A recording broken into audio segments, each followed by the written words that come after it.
Islamic tradition says the Quran is the final revelation from God delivered to the Prophet of Islam, Muhammad, through the angel Gabriel. Its revelations were said to have been recorded first orally and then in writing through Muhammad and his followers up until his death in 632 AD, and then compiled by the first Caliph Abu Bakr and then codified during the reign of the third Caliph Uthman, so that the standard codex edition of the Quran or Mus'haf was completed at around 650 AD. However, manuscriptural evidence suggests that the Quran was canonized at a later date, 150 to 200 years after the death of Muhammad. Each of the major manuscripts will be looked at. First, one of the oldest Quranic manuscripts in existence is the Sana manuscript, so called as it was discovered in Yemen during a 1972 restoration of the Great Mosque of Sana, a mosque that is dated to the 7th century AD. The Great Mosque was built by early Muslims, some of whom may have been Muhammad's companions, as according to Islamic scriptures, link in the description, Muhammad made plans for its construction around 630 AD. Archaeologically, its confirmed history dates from 705 to 715, when the Caliph Al-Walid I expanded the mosque to much larger dimensions. Today, it is a UNESCO World Heritage Site. The manuscript was identified as a palimpsest in 1981. A palimpsest can either be from a scroll or a book from which the text has been scraped or washed off, so that the page can be reused for another document. With all the corrections made to it, it is still not 100% complete, nor is it exactly the same as today's standard Quran. Muslim scholars assign the manuscript to the reign of the third Caliph and link it with the standardizing the Quran from around 650 AD. Although the parchment and not the writing is dated 650 to 670 AD, this date is only for one of the detached leaves. In their research, Sadeghi and Bergman, page 348, carried out a radiocarbon analysis and found it 56.2% to be within 4 years after Muhammad's death, 75.1% for 14 years after Muhammad's death, with 99% for 43 years after Muhammad's death. However, Sadeghi of Stanford University and Kudazi of Harvard University, in their published research in 2012, Sana and the Origins of the Quran, page 1, write that their analysis showed that the surahs or chapters were formed earlier than this date, which suggests a pre-Islamic origin. Dr. Asma Hilali, in her studies of the Sana script, cites in her book, The Sana Palimpsest, that it has flaws in its transmission during the first centuries of Islam. She discovered in the palimpsest that it contained 2 superimposed Quranic texts within 2 layers of writing on 38 leaves of parchment. All this research suggests that the manuscript version in use in Sana at the time should have been burned, as it predates the Uthmanic Quran, because according to tradition, the reason why he ordered the destruction of copies of the Quran was that there was a chance that they differed in some way compared to his final revised text. Because if these copies of other Qurans had all been exactly the same as his, there would be no reason for him to burn them. Even if the Sana manuscript was from the time of Uthman, according to Islamic tradition, it should still have been burnt by him because the Sana manuscript differs from today's Quran. So what are its faults? Well, more than half of its texts are in ambiguous letters in need of diacritical marks for understanding. It contains added vowels that helped correct previous mistakes. It includes orthographical changes and many deviations that are not mentioned in later Qurans. Using UV light, it was detected that its manuscript texts were either scraped or washed off so that pages can be reused. The discovery of written texts washed below that of an existing script is called script defecto. A foremost expert who cited works I referenced in Islam the Honest Truth, Dr. Al-Takulaj concluded that this was evidence that there was tampering in the Quranic manuscript. The findings prompted Muslim scholars such as Muhammad Mustafa Al-Azami, professor at King Saud University, to acknowledge that there are copyist errors in Quran manuscripts.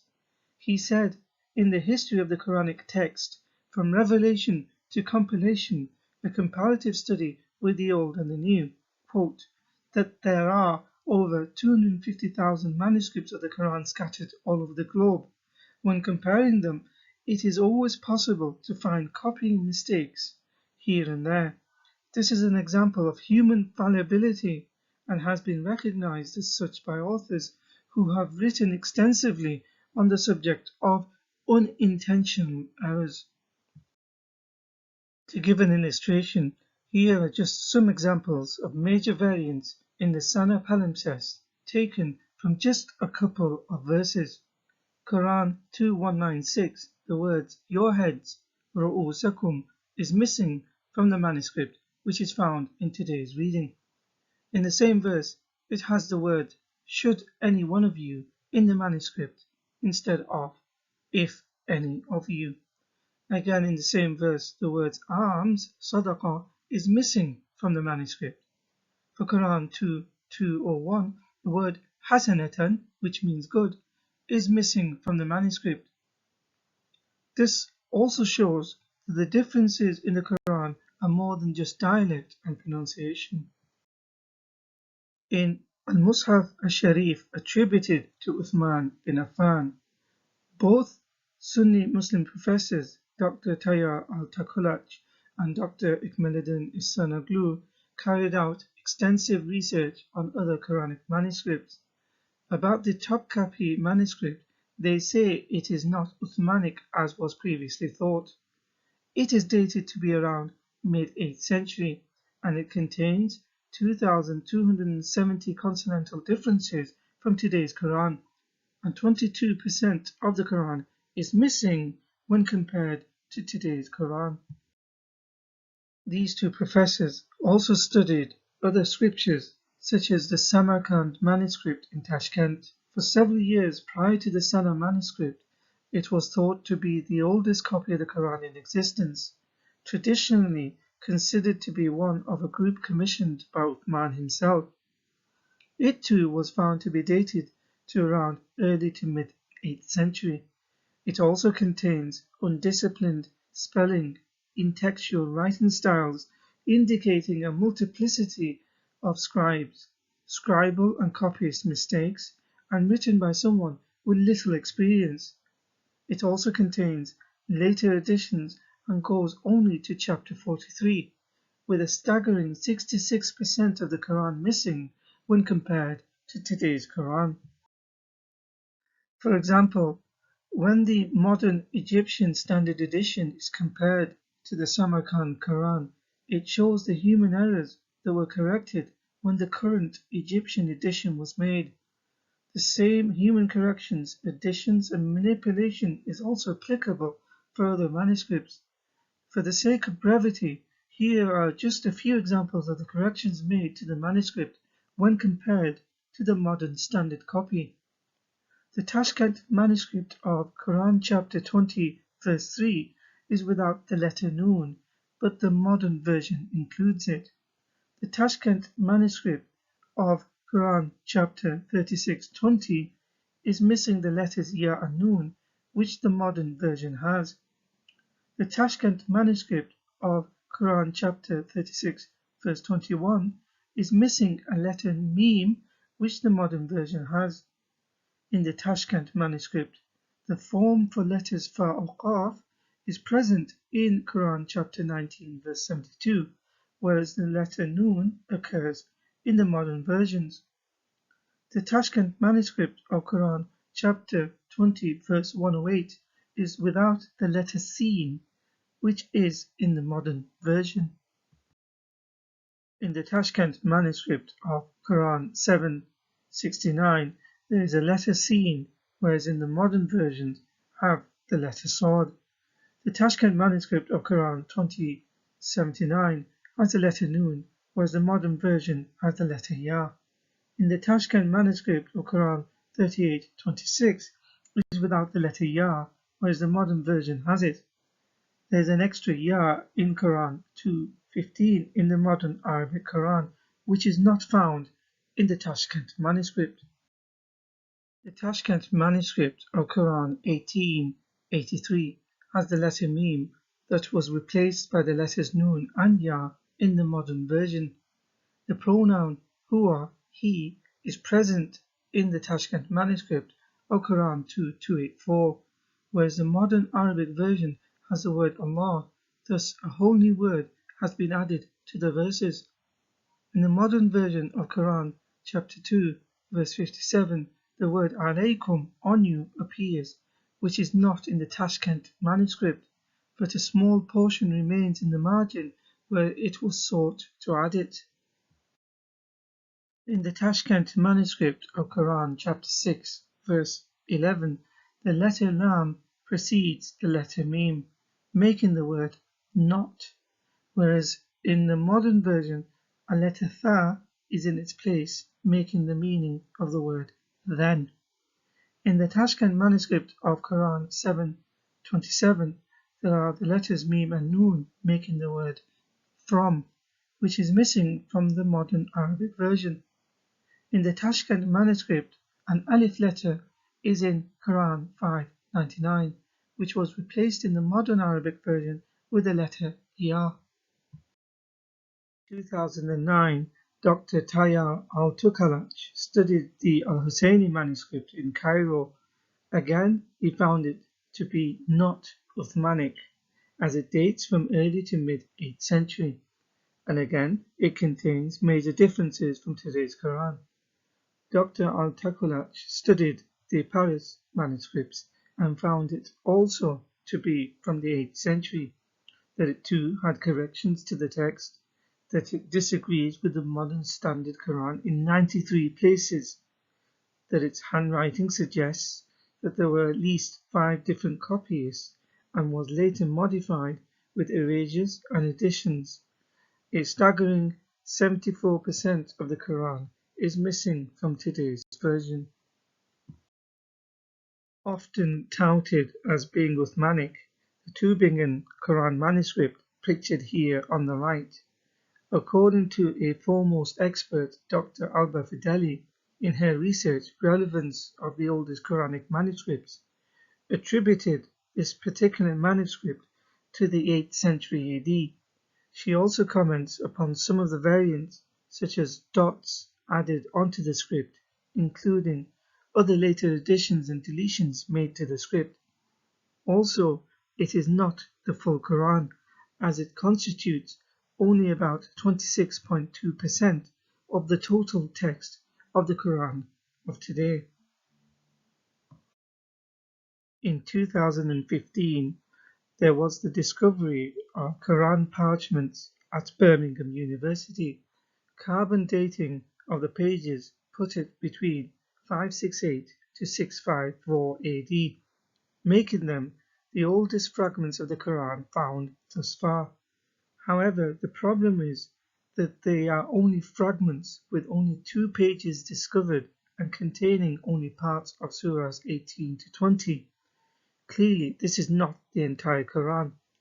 The other problem is that the dates predate Muhammad's birth, so it is not from the Uthmanic era of Quran standardization.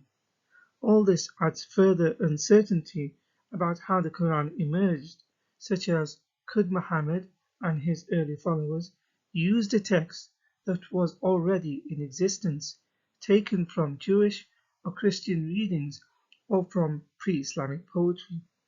After all, the subject of the fragments is about Moses, the 7 sleepers of Ephesus, along with Dhul-Qarnayn, the Alexander legend, with an extended retelling of the virgin birth of Jesus. These are all subjects pre-Islamic Arab Christians used to believe, so along with its dating and content increases the likelihood that the fragment may not have originally been a Quran at all, but fragments of stories that were eventually incorporated into the Quran at a later period. In other words, a discovery of the fluidity rather than the rigidity of the Quranic compositional process from other earlier sources. This will be covered in more detail in the next video. The other issue for the Birmingham manuscript is that the date is for the parchment only, not for the ink or the writing itself, which could quite conceivably post-date it by decades or even centuries. Evidence of this has already been discovered, as its texts have been erased and written over, clearly visible in the close-up picture on the left. Further, the style of its text, seen later than the date suggested by radiocarbon analysis, something that even Muslim researchers have noticed. For example, Dr. Saud Sohan, who is the director of the Center for Research and Islamic Studies in Riyadh, is skeptical about its early date. He questions whether the parchment might have been reused as a palimpsest, and also notes that the writing had chapter separators and dotted verse endings. These are features of the Arabic script, which is believed not to have been introduced to the Quran until much later. Also, Dr. Mohammed Isawali, lead curator for Persian and Turkish manuscript at the British Library, seems to be open to the possibility that the Uthmanic redaction took place earlier than previously thought. Dr. Sadeghi has posited the idea that the Birmingham manuscript is nothing more than a companion text, which was later modified into one harmonized form during Uthman's reign. So the conclusion: there is a clear pattern emerging where all these scholars' conclusions are contrary to the common narrative of an unaltered Quran standardized 20 years after the death of Muhammad. Today, there are no complete manuscripts or Quran from Uthman's time to be found anywhere, nor is there any Quran that stands up to the claim of Uthman having standardized a complete error-free Quran that was sent to various provinces. It does not simply fit the historical record as told in Islamic tradition, especially as it states that Uthman had sent these copies to major centers in the Muslim empires, mentioned in a previous video. All these cities and areas have always been under Muslim control, yet there is not a single copy of these original Uthmanic manuscripts of Qurans to be located or found today. The oldest known Quranic manuscript is from the 7th century, and even that is not complete.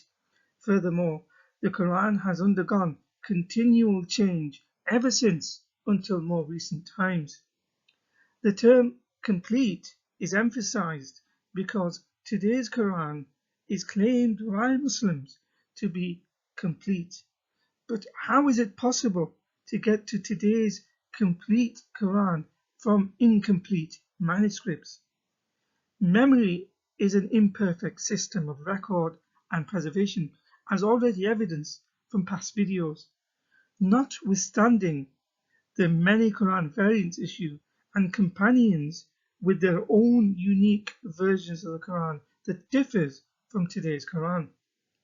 So unless there was a manipulation of the Quranic text, it is not possible to get to today's so-called complete Quran from previous incomplete manuscripts.